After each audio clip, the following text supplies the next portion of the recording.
പിതാവിൻ്റെയും പുത്രൻ്റെയും പരിശുദ്ധാത്മാവിൻ്റെയും നാമത്തിൽ ആമീൻ. ധൈര്യപൂർവ്വം പ്രവർത്തിക്കുന്നു. കർത്താവ് നീതിമാന്റെ പക്ഷത്തായിരിക്കും. 2 ദിനവൃത്താന്തം 19-ാം അധ്യായം 11-ാം തിരുവചനം. ഇന്ന് ഈ നിമിഷം നമ്മൾ പ്രാർത്ഥിച്ച് ധ്യാനിക്കാൻ പോകുന്നത് ഈ വചനമാണ്.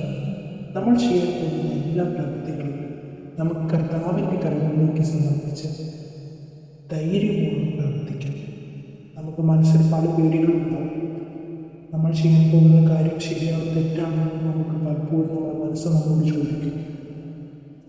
നമുക്ക് ധൈര്യപൂർവ്വം നമ്മൾ ചെയ്യാൻ പോകുന്ന എല്ലാ പ്രവൃത്തികളും കർത്താവിൻ്റെ കരങ്ങളിലേക്ക് സമർപ്പിച്ച് നമുക്ക് വിശ്വാസത്തോടെ ഈശോയുടെ ഈ വചനം നിങ്ങളൊരു പേപ്പറിൽ എഴുതി അതിൻ്റെ താഴെ നിങ്ങളുടെ നിയോഗം എഴുതി അത് ബൈബിളിൽ സൂക്ഷിക്കുക.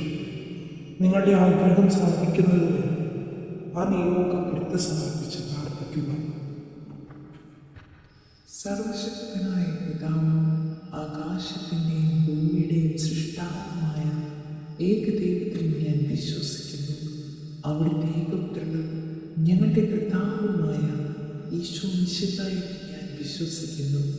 ഈ പുത്രൻ പരിശുദ്ധാത്മാവിനാൽ ഗർഭസ്ഥനായി കന്യകാമറിയത്തിൽ നിന്ന് പിറന്ന് പന്ത്യോസ് പിലാത്തോസിൻ്റെ കാലത്ത് പീഡകൾ സഹിച്ച് കുരിശിൽ തറയ്ക്കപ്പെട്ട് മരിച്ചടക്കപ്പെട്ട് പാതാളത്തിലിറങ്ങി മരിച്ചവരുടെ ഇടയിൽ നിന്ന് 3-ാം നാൾ ഉയർന്ന് സ്വർഗത്തിലേക്ക് എഴുന്നള്ളി സർവശക്തിയുള്ള പിതാവായ ദൈവത്തിൻ്റെ വലത്തുഭാഗത്ത് എഴുന്നള്ളിയിരിക്കുന്നു.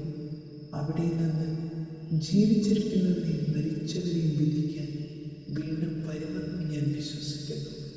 പരിശുദ്ധാത്മാവെന്ന് ഞാൻ വിശ്വസിക്കുന്നു.